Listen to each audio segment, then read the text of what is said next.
Jambo and welcome to Fundi Cafe. I'm your host Floise Njeru. I'm also the founder and designer at Africa's Closet. This is our third episode here at Fundi Cafe, and I want to start by telling you a little bit about my fashion journey, how I got to where I am today, and what the future holds for Africa's Closet and African fashion. I was born in Kenya in a village called Gishugu in Embu County. My father worked in the city, Nairobi. My mother went to dressmaking school and she had set up her fashion business, so she would go to visit my father. On her way back, she would shop for fabrics to restock her store.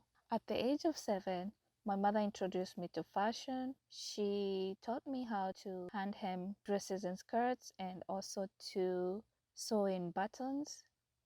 After high school, I went to college and graduated as a teacher. I taught for 3 years, then I had my son.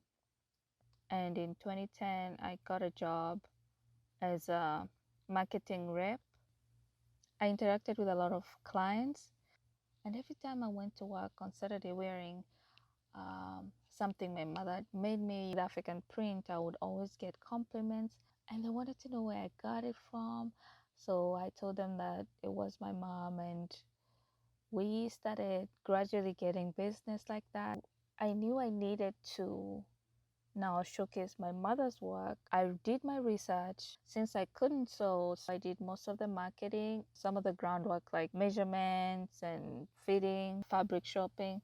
I started a Facebook page and started posting some of these outfits that my mother made for our customers. In no time, I got a lead from Germany. I was so happy that I had my first international order. I also had another client from Switzerland, still a dear friend of mine today. In 2015, I moved to the US. I knew this was a different country and I needed first set up the business the right way. So we worked with different fashion houses, trying to consult, seeing who is the best fit for us. Back home, we were used to doing a lot of custom orders, but here it was a combination of both. Make patterns, grade them into different sizes, how to design around that concept so that whatever you make can either fit one or two sizes at most.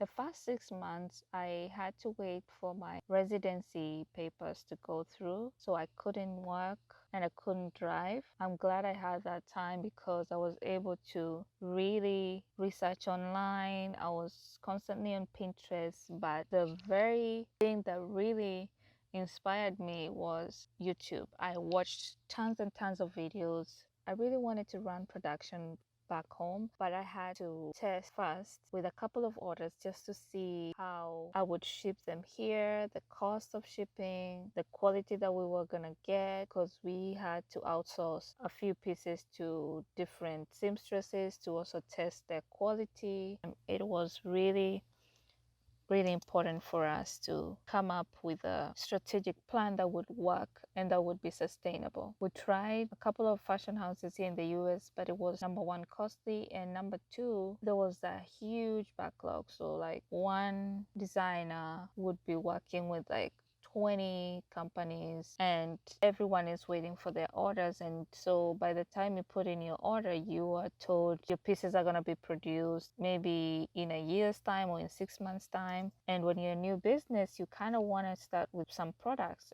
In African fashion, yeah, you have to work with different prints. You have to pick what works for you, what colors you want, what patterns you want. We ended up running our first production in November 2016. It was midi skirts and maxis. Those were the easiest. I really wanted to just test and see what the women here love. In 2017, we ran another production, and that order had some menswear. We started adding tops for women and gradually added accessories. YouTube has really played a big role for me.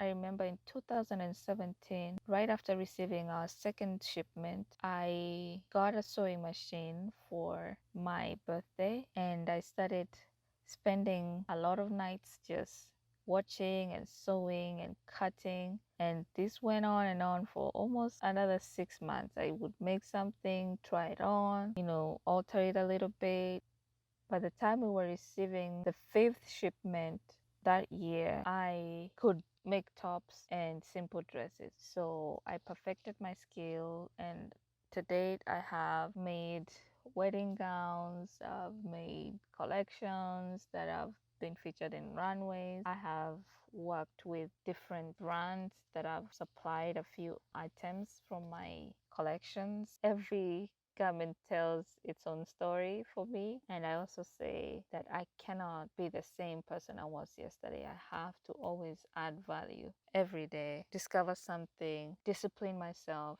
to be more attentive to research, to even go deep and learn about fabrics and how they are made. Because when you know how fabrics are made, then especially African print fabric, then you will know how to respect what you're working with and also what you create, and it will show in how you present it to your customer, if you value it or if you're just doing it for money. I will continue to share more tips on the lessons that I've learned, but for now I want to leave you with that. Let me know, what is your style? What are your thoughts? If you went to school for fashion, feel free to reach out to tell me how that process has been for you. Do you find YouTube useful as well, or would you rather stick to what you were taught in school? So I would really love to hear that feedback from you guys. I will see you next Friday, same place and same time.